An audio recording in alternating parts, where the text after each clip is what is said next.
Hello everyone, it's Enel here. I've noticed a lot of people seem to be struggling with challenge mode and can't really pull off the super optimized setups that can go through these missions super fast. Today I wanted to give a bit of a general guide on how to tackle challenge mode, a few mechanics of the game you can use, as well as 5 team strategies and options that you can employ to beat some of these challenges. Like I said, you should not have to be super optimized to pull many of these off. However, I would highly recommend being in New Game Plus and being at level 99.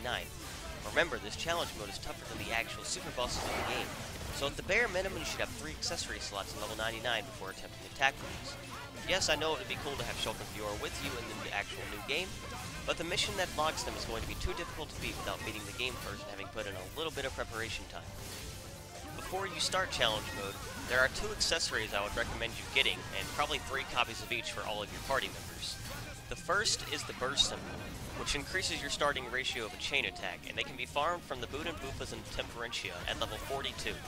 The second is the Avant-Garde medal, which basically gives you healing every time you land a critical hit, for like 20 to 22% of the damage you dealt. This is, in most cases, this is going to be a full heal, as long as you have the right damage setup, and as such is a very valuable item to have. These can be farmed from the motorcycle enemies inside of the World Treat, as well as the motorcycle unique super boss. So in many of these challenges, an important aspect of combat you need to learn is how to block damage or guard against it. In many of these challenges, healing with a medal or even a party healer is not going to be enough, as there are many attacks that might be able to just one-shot your entire team, or inflict status effects that do the same thing, such as Doom. In order to guard against these, we can use mechanics of the game.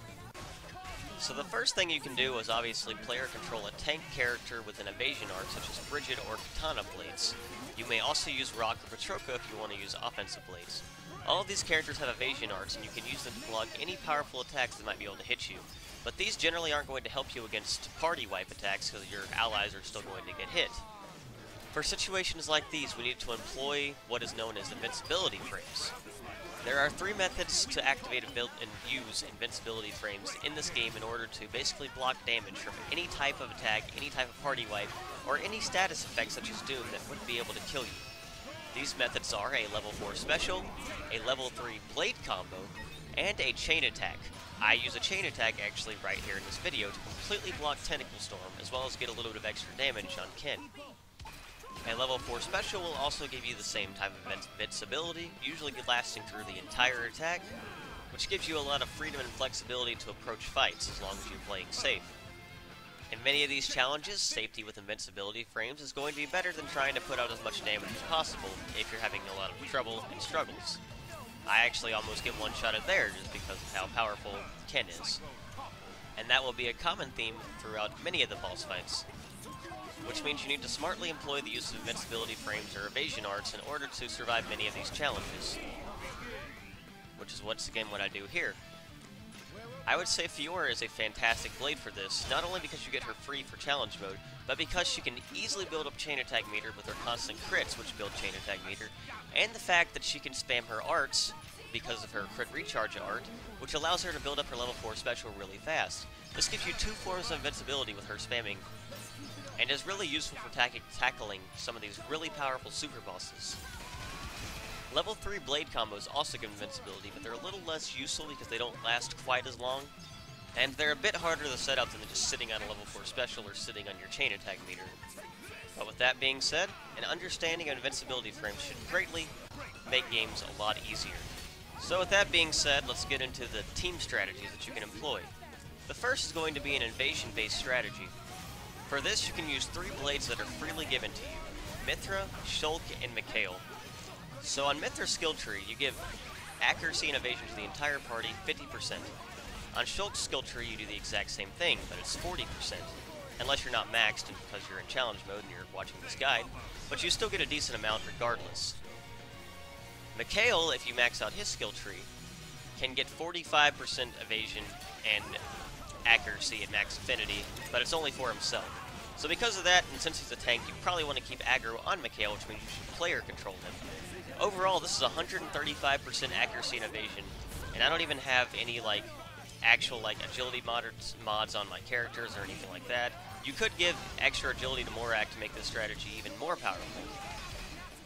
I wouldn't recommend this against someone like Carlos or Ken just because their dexterity is so high that even with this kind of strategy, you'll probably still end up getting hit a few times, and that can be pretty devastating for you. But overall, this type of strategy is really useful for tackling some of the lower end missions just because if you don't get hit, you don't have to really worry about anything. You'll still get hit a few times, but for the most part, misses are going to happen more often than not. Alternative blades you could use instead of Mikhail would include Praxis and Boreas, who also have Evasion on their skill tree at max affinity. Praxis is an offensive blade who also gets damage at max affinity, and has one aux core slot unfortunately, but she can still be a pretty useful character to have if you want to employ a full offense setup and still have a bunch of evasion to dodge attacks. Boreas is a healer character, so less useful if you're not getting hit anyway, but he can still be an option if you want to use him.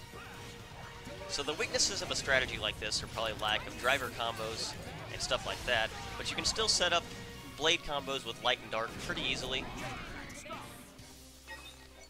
And even electric with the setup I have here, which isn't quite optimized for agility like I said, but it's just a pretty good setup for orbs if you want to be able to get those. I also employ burst symbols on all my characters just because that's just a great useful ability to have. And with chain attacks, bosses are going to go down pretty easy every time you're able to employ and use them. I actually use Petroka in the active chain attack because she hits harder than Mikhail. And your other two offensive blades, Mithra and Shulk, should be able to hit plenty hard without a ton of effort. Once again, I would recommend player controlling Mikhail just because he's a defensive blade and you'll be able to keep aggro on him as long as you're player controlling him, probably because you're better than AI, I would hope. Overall, this strategy is probably a great strategy to beat the Dino Drama Challenge, which I'm doing here, in order to get Shulk and Fiora and all rest. I know a lot of players are working towards that, so maybe you could employ a similar strategy without Mikhail in order to safely beat this challenge without getting hit a bunch. Perhaps player controlling a tank like Bridget to just evade everything the Goliath-saurus tries to do to you. I would also recommend a strategy like that, which would be really useful here, and should allow you to beat the Goliath-saurus pretty easily. Overall, this is probably a pretty strong strategy for the lower end missions, I would say, with the enemies that don't have a lot of dexterity. And it's still really useful for mobs and most of the missions. Just the higher level enemies are going to be the ones that are going to be able to hit you for the most part, so for most of the missions this is going to be something really useful to employ. And once again, in this strategy and in pretty much every strategy, having a burst symbol is extremely useful. It allows you to, having it on all three party members I mean, it allows you to pretty much just, every time you got chain attack meter and have like an orb or two stacked, just get a lot of burst damage out. Which is going to make a lot of these bosses easier since your chain attack can also block damage. So now that I've basically killed it, here's my setup so you can copy it. So medals and burst symbols, like I said, a few damage accessories and a crit symbol. Pouch items are pretty standard. I use art recharge, maybe a special recharge, and party gauge gain on some characters. Nothing really too out of the ordinary here. You might also want to run like agility on Morag, I said, and maybe evasion or something like that to just give you a little bit of extra evasion if things get dicey. Night vision is a great aux core to have on your characters if you're having trouble hitting characters, since accuracy is pretty reduced on some of the harder bosses. Now, the second strategy we have here is going to be a very, very defensive strategy. Now, I only have two drivers for this, so basically I'm employing a team of Poppy, Alpha, Newt, and if you have your third party member, Gorg. All three will have Survivor's Shoes, which reduces your damage by 60%, but makes you take 30% less damage. This strategy is going to take the longest, but I would say it is arguably the safest. I take virtually no damage with this, but I forget to show my equipment on this one, so I'm using the Master Tank mod on Alpha. Tank mod 5 works just as well, and I'm using Ultimate Shield, Night Vision of course to increase accuracy, and then Arts Heal 5 to make sure I can keep myself up at full HP. You can use similar aux cores on Newt and Gorg as well, but you probably want to try to keep the aggro on Poppy Alpha just to make it an unkillable super tank. Like I said, I got the Survivor Shoes on all my characters. I'm not doing a ton of damage, but I'm also not going to die. Unless I get killed by the Reflect, which Orion does have, so watch out for that if you're in this kind of fight in particular. I just showed it off against this one just because of how long this fight can take. Or how long many of the fights can take, and how this one's a little bit shorter than most. run Reflect Immunity if you're against Orion. Just do it, otherwise you're gonna die. So for this setup, we do have Cutie Pie, so we can set up an orb or two and use her for chain attacks, which, with the burst symbol, are still going to do a decent amount of damage.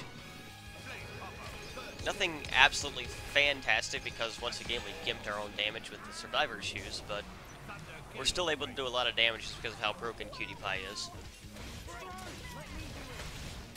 So even when you have Cutie Pie out, you're probably not going to take too much damage just because of how good Survivor Shoes are. Especially if you're running crit heal on Cutie Pie. I do actually get a little bit messed up here because I didn't get to switch to Alpha in time. But that's not a big deal, I get a lot of my health back. And if things actually do get a little bit dicey as far as your health bar, then you have the Shield Art on Poppy Alpha to basically make you completely immortal if you weren't already immortal enough. One other major weakness with the strategy is that some of the fights you have a 60-minute time limit, and believe it or not, I'm not sure you'd be able to kill some of them in 60 minutes with this kind of strategy. With Newt and Gorg and the bright elements on your Poppy forms, you can definitely set up like 3 or 4 orbs, and with burst symbols you should probably be able to beat everything, but I would still be a little bit worried about the lack of damage that this does compared to some of the other strategies. But if you're looking for pure safety and just trying to beat everything once, and you don't care about how long it takes, then this is a great strategy for you to employ. I would definitely say it's the safest of all the strategies I have, and it doesn't really take much effort to pull off. So if I didn't explain it before, Newt and Gorg have ways of reducing damage for the entire party on their affinity tree, and Poppy Alpha is just a freaking ridiculous tank with massive defensives and a really high block rate. So this is just a really powerful tank setup that allows you to be extremely safe and have nothing to worry about. If you don't have Newt or Gorg, it probably works still just fine, as long as you have the Survivor Shoes. So the third strategy is going to be a driver combo based strategy, and maybe employing some damage over time effects. So basically what we do is try to lock the super bosses or any enemy we want to into powerful driver combos for the duration of the fight. So for the first part of the fight, I'm trying to set up my level 4 special and get a powerful damage over time effect. This is not necessarily needed, you can work with any damage over time effect, but it does make it go a little faster and I wanted to show off. So I use a little bit of a riskier setup that you do not have to run. But basically using a good party setup and Tora with Overclock Bangle, we can lock Kin into basically driver combos forever or any other super boss we want. So I use level 4 special here on a fusion combo to give me a very powerful damage over time effect. And since I'm going to be smashing a lot, it'll only increase. I'm doing 200,000 damage already. And we're just going to keep driver comboing him so he's really unable to do anything to us. I actually do get a little bit unlucky there with the topple timing, but that's okay. Not a big deal. So now on this attempt I'm going to be able to smash. And after the smash, you'll see my damage over time effect damage increasing even more, which is really nice. So this strategy takes advantage of Master Scope reducing break resist, like I said, Overclock Bangle so you can have access to all forms of driver combo effects on Tora, and pretty much just status effects the bosses the entire time so they're unable to really do anything to you. And if you can also employ a damage over time effect while you're doing this in order to make the fight go a lot quicker. The stronger effect is the better. So, since I'm not running crit heal or anything like that, I actually do end up dying here to Kent's Spike a little bit later, which is a little bit embarrassing, but not really a huge deal because it's still a really easy fight and you see him just getting destroyed anyway. So, another thing to remember is probably have Night Vision or Sunlight Eye on all of your forms of Poppy to make sure you're continuously able to hit him. And here's where I die due to using Scatter Shot like a moron. So overall, not going to be a huge deal because he's still taking 645,000 damage over time. And I get revived pretty fast, so it's not going to be a huge issue. I was just being a little dumb and not running any crit heal. If you want to be safe, run crit heal. And like I said, you do not have to set up a super powerful damage over time effect like I did. You can set up just a moderately strong one and still get mostly the same kind of effect here. Just keep breaking, toppling, launching him, and smashing him, and just don't let him do anything to you. And this works against pretty much most of the super bosses that you can find in challenge mode. So it's a really powerful strategy to employ. It's not too difficult to pull off as long as you know how to use Overclock Bangle. And you can also run some better art recharge items than I did as well to make it a little bit easier also. So he's taking 771,000 damage here, and I think at the end he gets over 900,000, which is almost damage cap, just on a damage over time effect, which is really powerful. And as you see, he just got kind of wrecked there. So this driver combo based strategy can be really powerful. You don't need any chain attacks, anything like that, just pure damage and just comboing the bosses forever. Just make sure you've got accuracy increases so you don't have to worry about missing or anything like that. And extending blade combos forever to give you a powerful damage over time effect is very good as well. So I show my setup here, which I'll also explain once I open these treasure chests. Overall, I like this strategy a lot. It's pretty fun to pull off and use, so it's one of my favorites in this video. So accessories, Master Scope, Overclock Bangle, and Headband just for a little bit extra damage. And same thing for them, I just give a medal to each of them to keep them safe and a bunch of damage increases. No burst symbols this time because, like we said, we don't chain attack, so they're not really needed. My pouch items on Tora aren't really the best for being safe. You probably want to run 2 desserts instead. And you probably want to run crit heal on Poppy Cutie Pie, unlike what I did here. And on your other characters you want, like stat modifiers, Sunlight Eye, Night Vision, all that good stuff. Just make sure you're hitting when you need to. And besides that, it's just about locking the bosses in infinite status. I had Fusion combo up in Petroka. I was using her and Zenobia because they can hit elemental weakness of Ken, both of them, really hard. So it's pretty nice to have them for a little bit extra damage there. So the next strategy I employ is going to be a chain attack focused one. And not just like a general like chain attack, kill him in one hit chain attack. I mean like constant chain attacks.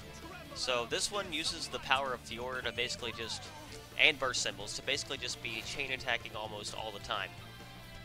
We can use Rex with Screw Edge and Omega Drive and Fiora's really high crit rate and art recharge to basically just chain attack all the time. I start with Meter here, and I'm going to be able to chain attack this dude without letting him be able to do much of anything, just constantly. And with the burst damage, we can do a lot of damage in these chain attacks without any kind of orbs with the right party setup. Now, against this guy in particular, he does get damage reduction if he's enraged, so you're not going to be doing as much damage with some of the chain attacks, but that's not a big deal. Cosmos and Telos are really good options for this because they have Defense Enel. Defense Enel doesn't help against damage reduction, but it's still useful to have. And as you see, I've almost already got my chain attack, and there it is.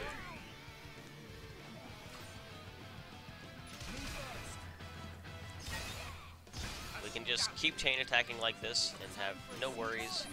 And if we have heals on our party members, they can easily heal up during the chain attacks as well. Fiora's high crit rate as well as party ride crit chance also allows your other party members to contribute to gaining party meter really fast. So once again, you just Screw Edge spam here, and unless he uses that move, which is fine. Most other bosses don't have a move like that, so it's not a big deal, and we can also just auto attack. I had no forms of invincibility there to block that, but unfortunately that's not a super dangerous move, and he didn't use Doom or anything, so we're alright. Of course, if he did use Doom, we would have had time to attack him and just get our chain attack meter. And that's again what we do here. So despite chain attacking 3 times already, we're still in a pretty safe position. We've almost killed him. This kind of strategy allows you the most time possible to be like constantly dealing out a lot of damage to him, and it's one of the faster methods as well. And you don't have to worry about him attacking you as much, so it's a really nice strategy to employ. So at this point, he'd probably be using his dangerous attack moves pretty soon, so we should probably be a little bit concerned. If your Screw Edge goes on cooldown, you can also auto-attack to get your meter. But now we've already got our meter back, so Murder Ray is not going to be any issue, and we're just going to chain attack and finish him off. Absolutely no issue at all, and as long as you have like accuracy modifying aux cores, such as like Night Vision, like I said before, you should be just fine and just be able to do this against most of the bosses in the game. A lot are going to have more HP than this dude for sure, but it's still a really useful strategy to employ to keep yourself just invincible as much as possible and doing as much damage as possible. That fight was probably less than like 2 minutes, and it wasn't really that difficult at all. So I'd put out of this and then show my equipment in just a second. I can't remember when I thought it would be a good idea to do that, but I think it's pretty soon. As you can see here, though, my party meter is almost all the way back to full again. So even if you have like party meter training attacks, those aren't really a big deal either for the setup, which is really nice because you just have constant crit rate and constant ability to use it. So like I said, on Rex himself, Omega Drive and pouch item for party meter gain is really useful to have. I run like 50% party meter gain up on him. He gets favorite pouch item as drinks, so you get a lot of value from using this kind of stuff on him. And just critting with Fiora with her 4-hit move and her auto attacks is just really good for charging at the party meter insanely fast. Burst symbols are obvious accessories, and crit damage is really good too. And as always, just any kind of like accuracy modifiers are useful for higher agility enemies, so make sure to keep that in mind. Damage increasing aux cores are also really useful to have on pretty much all of these setups, so just make sure if you have those, you're using those properly and utilizing them to the best of your ability. Many weaker challenge mode missions are going to drop some useful aux cores like these to help make your life a lot easier. And then we get to the last strategy. This last strategy is going to be the more traditional strategy, which is just going to be full bursting him. There's a little bit of a twist though, and that's using a common blade here to stack Orb Master. So if you don't know, Orb Master is a common blade ability that allows you to get an orb every time you use a special, or a unique element of the special, and instead of using level 3 blade combos, you can just use specials with the Orb Master common out and stack orbs very quickly. Orb Master is not really a super rare ability, so if you're later in the game and have some legendary core crystals, you should check the abilities of your common blades to see if you have an Orb Master blade, because it's a really useful ability to have, and allows you to pull off some powerful, like, damage really early. With the Orb Master, we can easily stack 5 or 6 orbs extremely quickly and then chain attack for a full burst and pretty much annihilate the health bar of any enemy we want to, including Ken, who has 50 million HP. So now there's not really a ton to explain about the strategy. You can just... I use the chain attack there to block Cloud Breath also, just because it's a move that'll drain your party meter. But basically, for the most part, we're just going to be able to chain attack now and finish him off. With burst symbols, we get a lot of starting ratio to put out a lot of damage before the full burst finally happens. And even if the full burst doesn't happen, with the blade setups we have with like pierce effects and just in general damage that can nullify defense like Cosmos and Telos, if you don't have Cosmos, Telos works just as well, obviously. We can do a lot of damage to everything. There's no fusion combos here or mechanics you have to worry about. It's just pure chain attacking after stacking up a bunch of different orbs. So the recommended combos I would use are probably going to be dark into light into electric, and probably ice into water into wind, and then earth into fire. That can give you all 8 orbs if you want an 8 orb full burst, and then you can just chain attack and pretty much kill most everything in the game. There's not really a ton to say about this strategy. It's the most traditional one that people like to use. It's probably the standard one in this game, what the game wants you to do. And for those of you who like using a variety of rare blades and stuff like that, this is probably one of the best strategies for you. All it involves is using one common blade instead of a rare blade, and you can set up your orbs quickly before the enemies get like really powerful and just one-shot your entire team. And if you fail early, then that's not a huge issue, and you can just keep trying.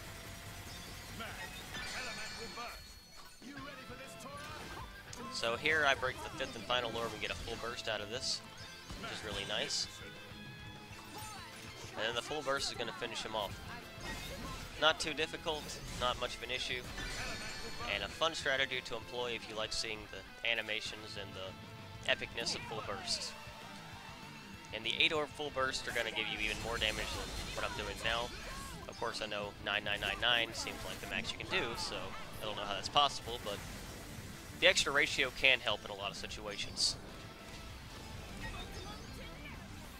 We get to see Telos' animation here because we're just that lucky, so I'm really glad I did this.